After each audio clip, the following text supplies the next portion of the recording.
Hello सांग मैंने आपण मैंने देखिपे मुझे मोतीचूर लड्डू बनई लड्डू लगे आपण मैंने काଣା दरकार देखुन फास्ट तो गोटे गिना बेसन नहीं जेन गिना बेसन नापिछन से गोटे गिना पानी ने आके पूरा 2 ରୁ 3 मिनट एंता फेंटे जेनता कि किसी लम्स नहीं रहा तापर कड़ी में तेल देकर गरम करदे गरम कर सारापर से बेटर के टी एक्सट्रा कर पकईदे काजि गोटे पाखे पकड़े सफ्ट हो तो आमके क्रिस्पी दरकार पूरा क्रिस्पी कर छाणी पकईबे क्रिस्पी हो सारापर गोटे प्लेट रे काढ़ी टिके ठंडा है एंता हाथ टुकड़ा टुकड़ा कर भांगीदेवे भांगी सारापर ग्राइंडिंग करदे बेस प्लेन करवार नहीं ना टी दुरदुरा ही रखबार अच्छे तापर चालन भी बनामा चीनी सीरा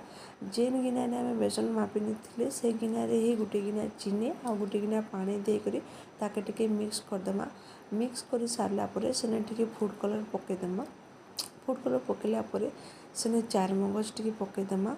चारमगज टी पकईदमा तब चारमगज पकई सारापर फ्लेवर लगे से इलायची पाउडर टी भी पकईदमा आउ इना आमके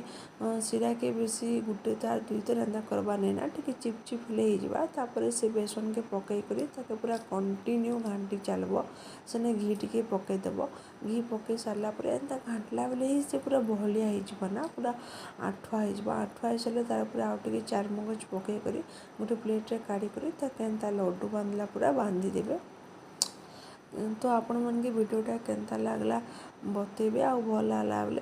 गोटे लाइक करदेवे सब्सक्राइब करदेवे।